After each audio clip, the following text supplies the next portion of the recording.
स्वदेश का ये प्लेटफॉर्म सीन पूरी फिल्म का सबसे पावरफुल टर्निंग पॉइंट, जहां बिना एक भी लंबा डायलॉग बोले एक इंसान की सोल पूरी तरह बदल जाती है। जब हम ये सीन देखते हैं हम इमोशनल हो जाते हैं। हम कहते हैं क्या एक्टिंग की है शाहरुख खान ने, क्या म्यूजिक दिया AR रहमान ने।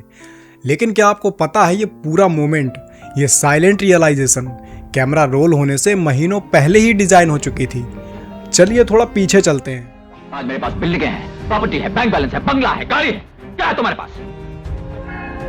दीवार के पुल के नीचे वाला सीक्वेंस, मेरे पास माँ है, ये सुनते ही आज भी गूज बम्स आ जाते हैं। लेकिन ये आइकॉनिक डायलॉग सेट पर रैंडमली दिमाग में नहीं आया था।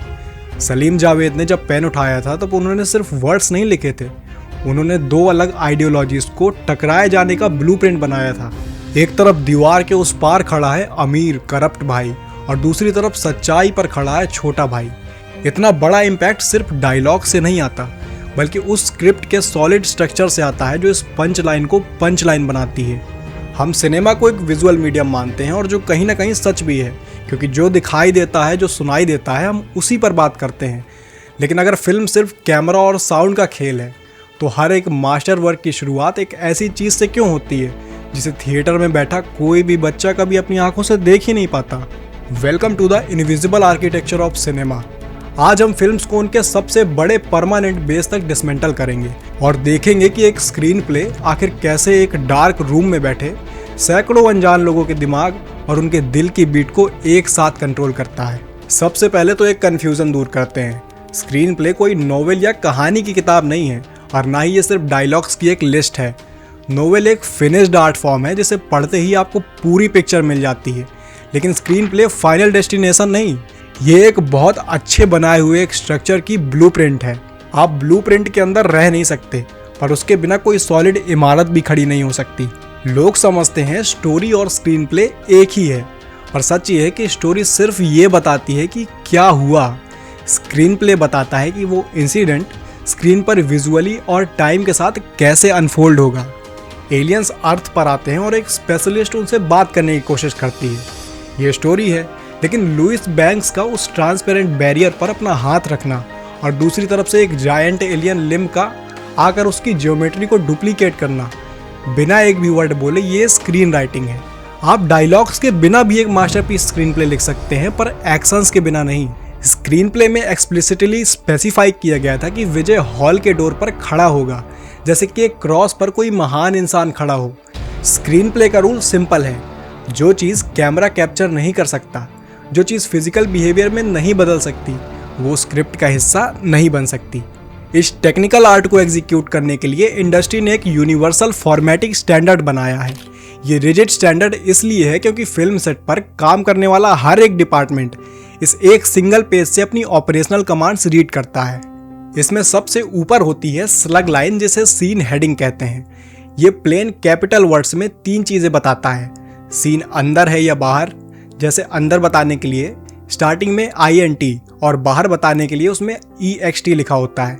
लोकेशन क्या है और टाइम क्या है, ये पढ़ने में बहुत आम सा लगता है, पर एक प्रोड्यूसर इसको देखकर शूटिंग शेड्यूल और बजट प्रिपेयर करता है। सिनेमेटोग्राफर इससे डिसाइड करता है कि कौन से लेंसेज और लाइट्स रेंट पर आएंगी। इसके बाद आती हैं एक्शन लाइंस, ये हमेशा प्रेजेंट और एक्टिव टेंस में होती हैं। साइलेंस ऑफ द लैम्प्स में टेड टेली ने डायरेक्टर को कैमरा इंस्ट्रक्शंस नहीं दिए, उन्होंने कैरेक्टर का स्टांस डिस्क्राइब किया। और लास्ट में आते हैं डायलॉग्स और पैराथेटिकल्स। एक्टर्स कभी भी उन वर्ड्स को डायरेक्ट नहीं पढ़ते, वो उनके पीछे का फिजिकल इंटेंट पकड़ते हैं। कुंबालंगी नाइट्स में शम्मी के clinical psychopathic control freak personality को मिरर सीन के स्मॉल फिजिकल बिहेवियरल ट्रिक्स से बिल्ड किया गया था, जो स्क्रिप्ट में परफेक्टली कोडेड थे। फॉर्मेटिंग अगर स्क्रिप्ट की दीवारें हैं तो स्ट्रक्चर उसका कोर स्टील फ्रेमवर्क है। स्ट्रक्चर कोई आर्ट को रोकने वाला फार्मूला नहीं है, ये ह्यूमन साइकोलॉजी का नेचुरल पैटर्न है। हम सबसे ज़्यादा 3 एक्ट स्ट्रक्चर यूज़ करते हैं। जॉस को देख लीजिए, एक्ट 1 सेटअप करता है, फिर आता है इंसाइटिंग इंसिडेंट यानी शार्क का पहला अटैक, और फर्स्ट टर्निंग पॉइंट पर जब एक बच्चे की जान जाती है तब चीफ ब्रॉडी के पास पीछे हटने का कोई ऑप्शन ही नहीं बचता। फिर एक्ट 2 कहानी का सबसे बड़ा मिडिल पोर्शन होता है जहां कॉन्फ्लिक्ट बढ़ता है और इसके एब्सोल्यूट सेंटर में होता है मिड पॉइंट।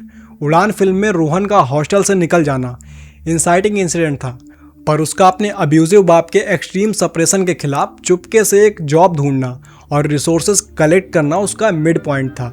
यहाँ से कैरेक्टर प्योर विक्टिम से एक फाइटर में बदल जाता है। कमाल की स्क्रिप्ट हमेशा लॉजिकल कॉज एंड इफेक्ट पर चलती है।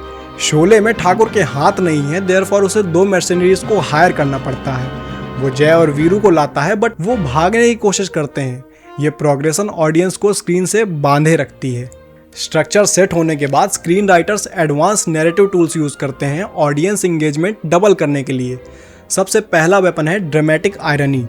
जब ऑडियंस को कैरेक्टर्स से ज़्यादा पता होता है तब प्योर सस्पेंस क्रिएट होता है। टैरेंटिनो ने इनग्लोरियस बास्टर्ड्स के बेसमेंट सीन में यही किया। हर छोटा डायलॉग हमारे लिए एक टिकिंग टाइम बॉम्ब बन जाता है। नेक्स्ट वेपन है सब टेक्स्ट, यानी लाइंस के पीछे का सच। रियल लाइफ में कोई भी अपना रियल रॉ स्टेट डायरेक्टली नहीं बोलता।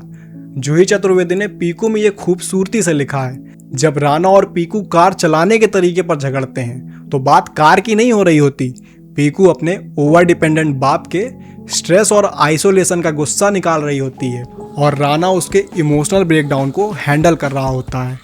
अब स्क्रीन प्ले में सबसे बड़ा ड्राइवर है स्टेक्स, यानी अगर कैरेक्टर के पास खोने के लिए कुछ नहीं है तो फिल्म डेड है। लगान में स्टेक्स लेयर्ड हैं। अगर मैच हारे तो गांव भूखा मर जाएगा, भुवन का सेल्फ रिस्पेक्ट खत्म हो जाएगा और पूरे कॉलोनियल सप्रेशन की जीत होगी। तभी तो जब लास्ट बॉल में कचरा बैटिंग करने आता है ऑडियंस रियल में स्क्रीन के सामने बैठ के दुआएं मांगने लगती है। बिगिनर राइटर्स अक्सर कुछ ऐसी गलतियां करते हैं जो उनके स्क्रिप्ट को वीक बना देती है। पहली गलती है एक्सपोजिशन डंप, जहां 2 कैरेक्टर्स आपस में ऐसी डिटेल्स बताते हैं जो दोनों को ही पहले से पता है। वो चीज़ें सिर्फ व्यूअर्स को समझाने के लिए बोल रहे हैं। वहीं ग्रेट राइटर्स एक्सपोजिशन को कॉन्फ्लिक्ट में हाइड करते हैं। एरन सॉर्किन ने द सोशल नेटवर्क के ओपनिंग सीन में मार्क जुकरबर्ग का पूरा बैकग्राउंड क्रैश डिलीवर किया, पर हमें पता नहीं चला क्योंकि हम उनके हाई स्पीड ब्रेकअप आर्गूमेंट में एम्बेडेड थे। दूसरी बड़ी प्रॉब्लम है अनपर्पसफुल सीन्स, यानी बिना किसी गोल के सीन्स ऐड करना। डिजिटल स्पेस में ऑडियंस का रिटेंशन वैसे ही इतना कम हो चुका है, यहाँ सबसे बड़ा फैक्टर है रिटेंशन को बनाए रखना। सुपर डिलक्स जैसी कॉम्प्लेक्स फिल्म्स में हर एक क्योटिक ट्रैक आगे चलकर बाकी आर्क्स से माइक्रो सेकेंड प्रिसीजन पर कनेक्ट होता है। एक गोल्डन रूल याद रखिए, वर्ड्स पर रिलायंस कम करके बिहेवियरल एक्शंस पर बढ़ाइए। स्क्रीन प्ले एक बेहद पैराडॉक्सिकल आर्ट फॉर्म है। ये एक ऐसी चीज़ है जिसे बनाया ही इसलिए जाता है ताकि एंड में इसका अपना टेक्स्ट एग्जिस्टेंस मिट सके, क्योंकि एक अच्छा राइटर कभी भी इस विजिबल लाइमलाइट के पीछे नहीं भागता। उसका काम बस उस स्ट्रक्चर को डिज़ाइन करना है जहां बाकी लोग मैजिक बिल्ड कर सकें।